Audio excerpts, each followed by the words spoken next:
já sabe alguma coisa a respeito daquela pessoa. Para isso que serve, então, uma carta de recomendação. Tá, André, mas o que isso tem a ver? Por que a gente está falando de carta de recomendação? Isso aqui não é uma empresa, isso aqui é uma igreja. A gente vai falar de carta de recomendação porque Paulo fala disso. E aí, eu queria convidá-los a gente ler o mesmo texto que a irmã leu lá no começo do culto, que é 2 Coríntios 3. Vamos começar pelo versículo 1.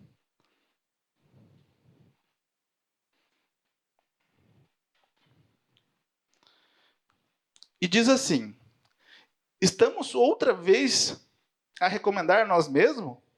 Ou será que temos necessidade, como alguns, de entregar cartas de recomendação para vocês ou pedi-las a vocês? Vocês são a nossa carta, escrita em nosso coração, conhecida e lida por todos. Paulo fala com a igreja de Corinto e Paulo fundou aquela igreja. Paulo fundou a igreja de Corinto durante uma viagem missionária. E aí, eu fico imaginando, né? A gente está, Paulo fundando a igreja. Provavelmente ali ele reúne um número de pessoas, mas a igreja não pode ficar só naquele número inicial.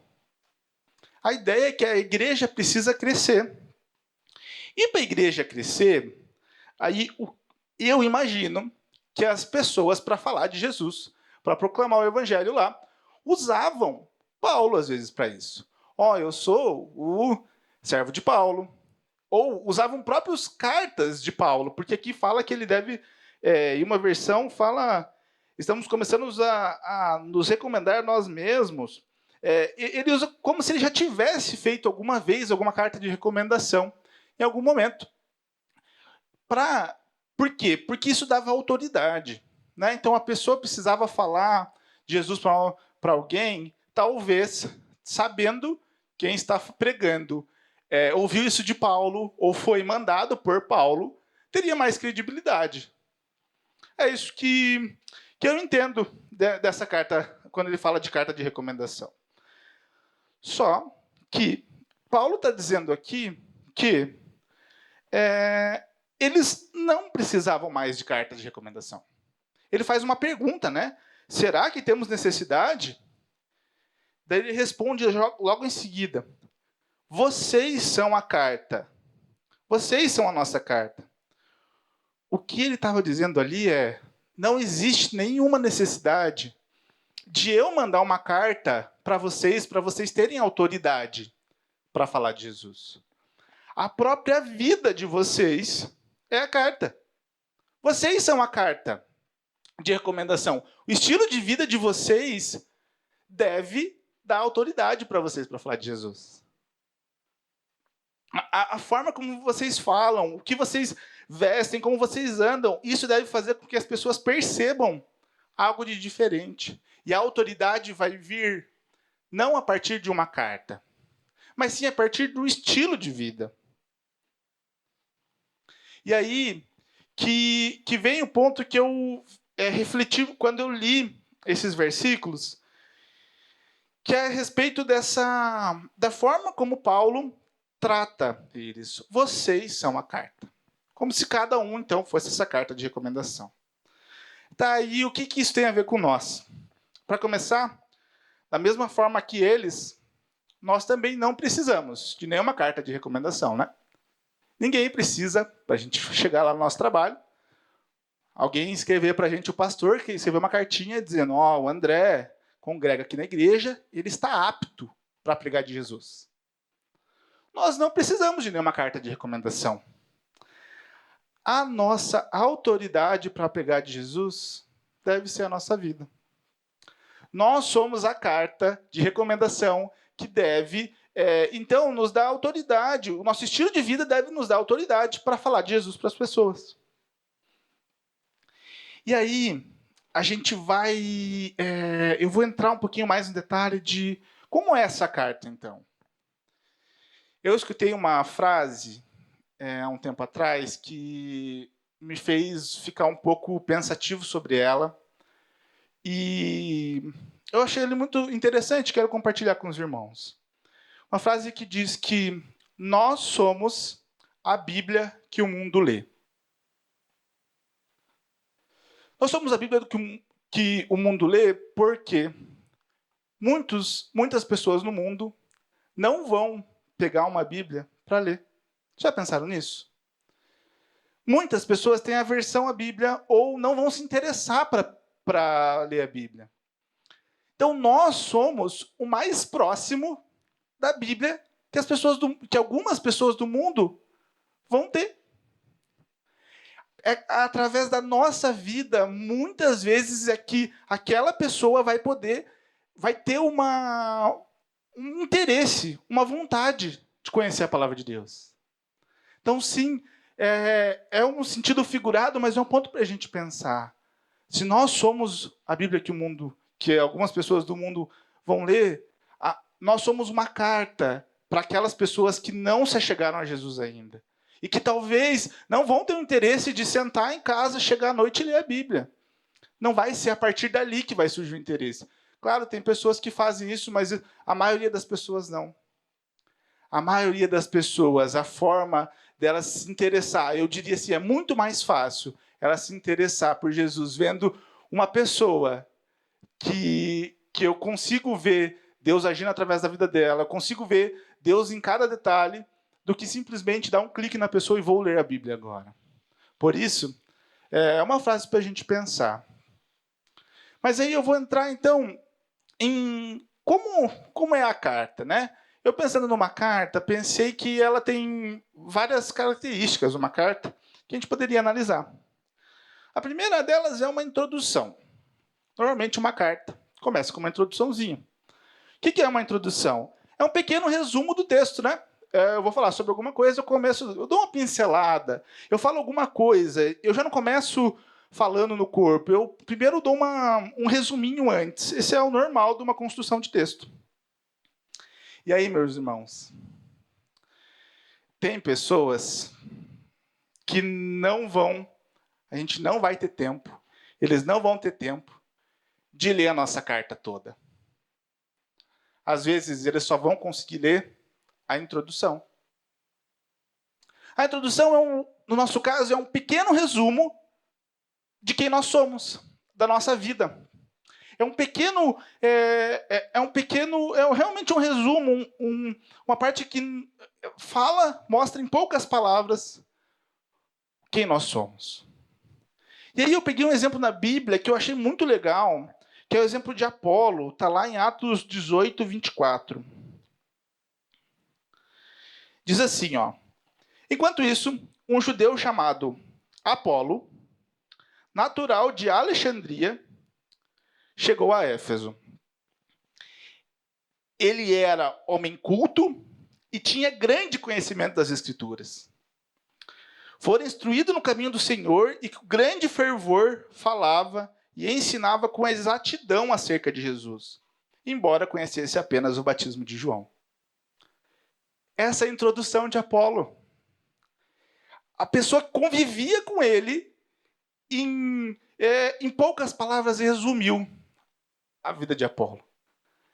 E ele, então, começa dizendo de onde ele era, fala da nacionalidade, mas a parte mais importante, né? Primeiro, fala que ele era um homem culto, e a parte mais importante, tinha grande conhecimento das Escrituras. Irmãos, na introdução da vida de Apolo, Deus já estava claro.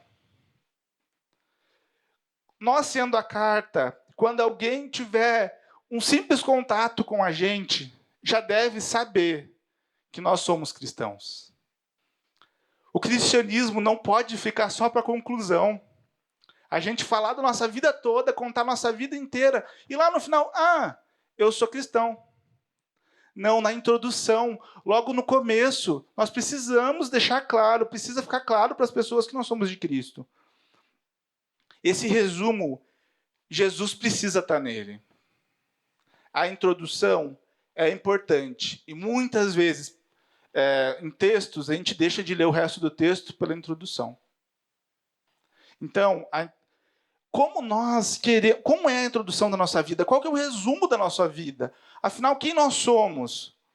Como nós somos reconhecidos? A grande dúvida que fica aqui e o questionamento é: será que se eu tiver uma conversa de 10 minutos com alguém desconhecida, em 10 minutos essa pessoa vai minimamente desconfiar? Ela vai saber que eu sou cristão? Bom, é uma coisa para a gente pensar. Depois da introdução, vem o próprio conteúdo da carta. O conteúdo da carta é algo que se lê, é algo mais maior, mais profundo e com mais tempo. Um texto coeso, um texto que a gente entende, não tem uma introdução falando de uma coisa e o conteúdo, o corpo do texto, o desenvolvimento do texto falando de outro. A introdução e o conteúdo precisam ter tá na mesma linha. Da mesma forma, quando nós falamos da nossa carta, é igual. A nossa carta precisa continuar falando de Jesus. Quando o conteúdo aqui é o nosso dia a dia, é a nossa convivência, é depois dos 10 minutos. É no segundo dia, é na segunda semana que a gente tem contato com aquela pessoa. Esse momento é que vai mostrar o conteúdo da nossa carta. Se a nossa carta aqui, ela realmente fala de Jesus, se através da nossa vida nós temos autoridade para falar de Jesus, se nós vivemos esse Jesus a quem nós pregamos, a pregação só vai fazer sentido se a carta for coesa. Não adianta a gente querer pregar para pessoas se a gente realmente não segue aquilo. O conteúdo da nossa carta precisa ser ele precisa ser relevante. Ele precisa, mais do que na introdução, no conteúdo, no dia a dia, nós precisamos mostrar Jesus.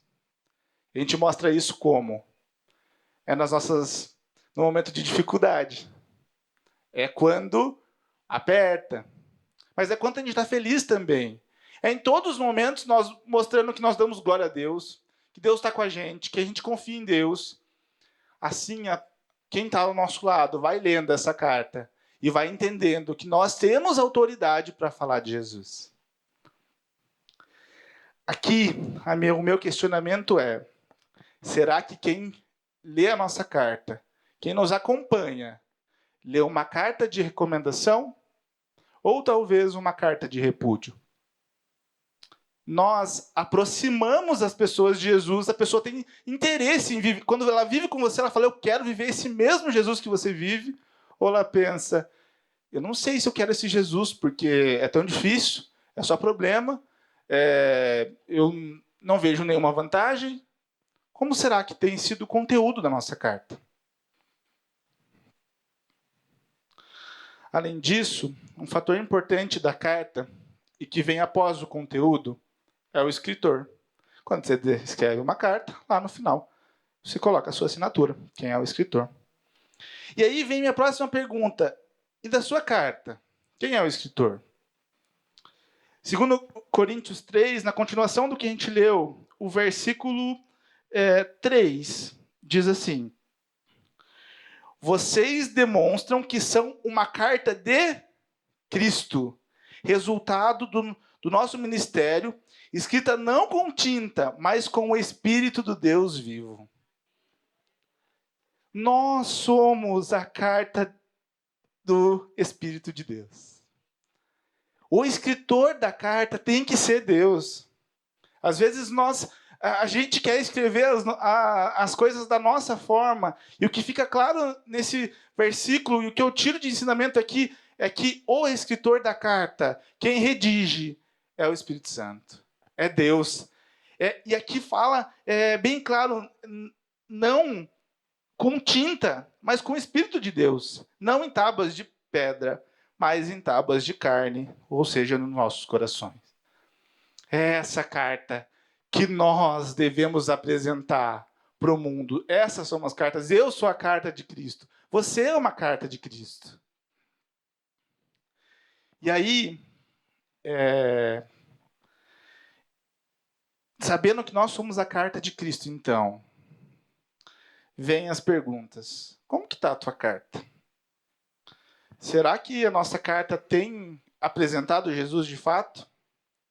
Ou será que nós temos deixado ele escrever todas as linhas da nossa carta? Se não, hoje ainda é tempo de mudar. Hoje é tempo de deixar de fazer as coisas que a gente fazia antes e permitir que Deus escreva a nossa carta. Que a nossa carta possa refletir a Cristo. E aí eu queria te convidar a ler Efésios 4, 22.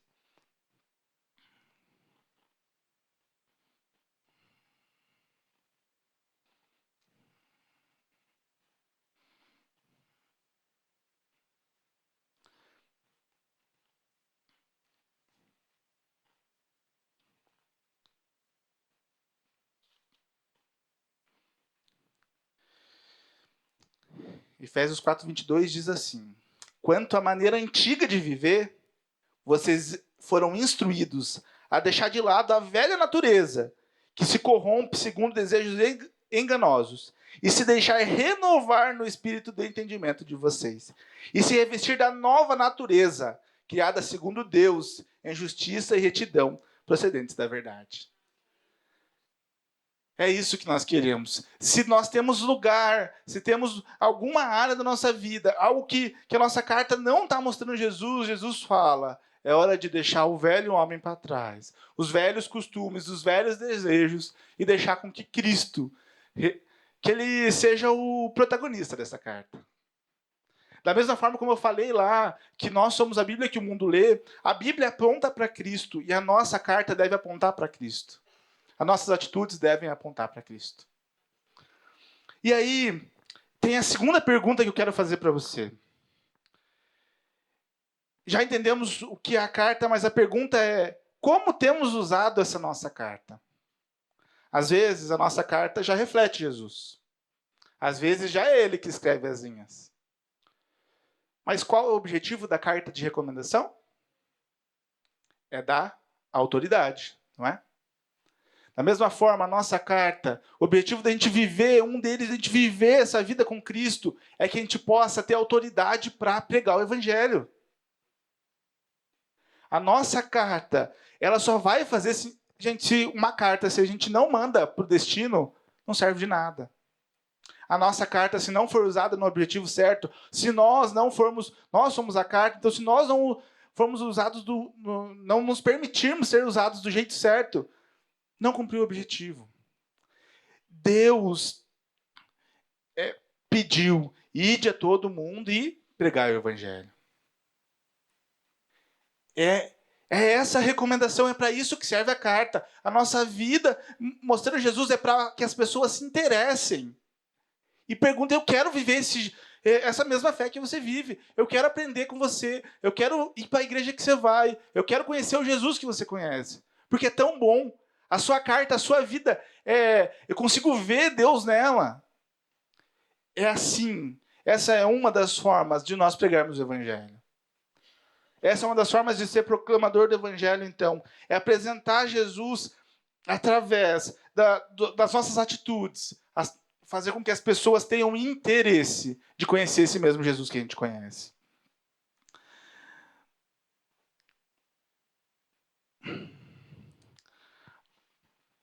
A 1 Coríntios 9,16 é um versículo até pesado que Paulo fala, mas é para a gente ter essa...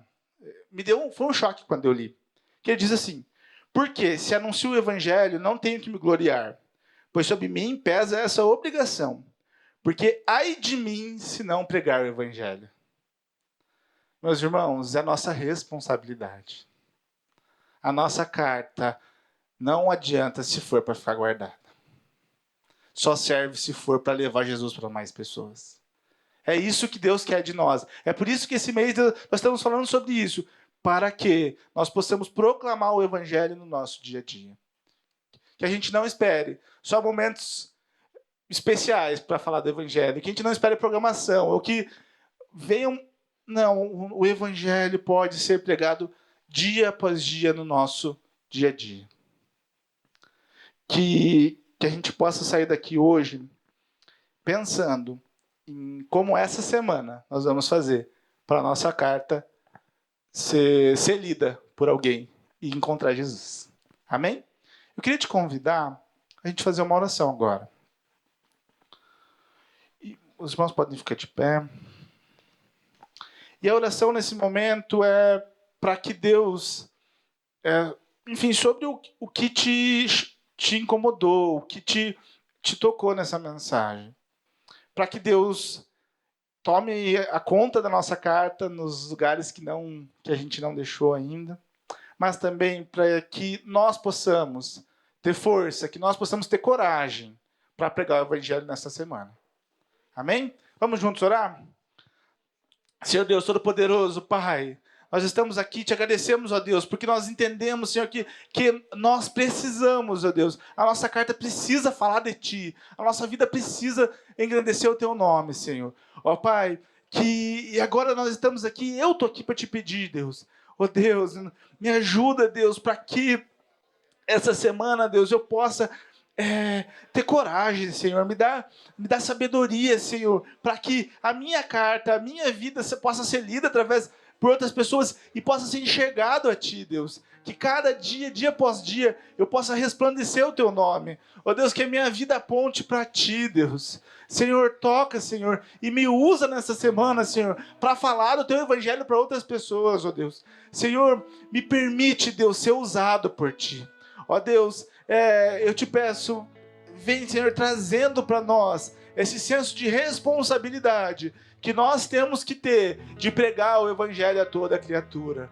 Ó Pai, abençoa-nos, Senhor, que a gente possa sair daqui impulsionado, Senhor, a falar de Ti para as pessoas que estão à nossa volta. Ó Deus, nos abençoa, Deus, e fala através de nós, com a nossa família, com o nosso trabalho. Ó Pai, que as pessoas possam nos olhar e ver o Senhor, Senhor, que nós possamos resplandecer o Teu nome, Deus, e que seja tudo para a Tua honra e para a Tua glória, Deus. Que seja tudo para Te louvar, que seja tudo para Te engrandecer, Deus. Nós Te pedimos, ó Pai, e Te agradecemos. Sê conosco, Deus, em nome de Jesus. Amém. Amém.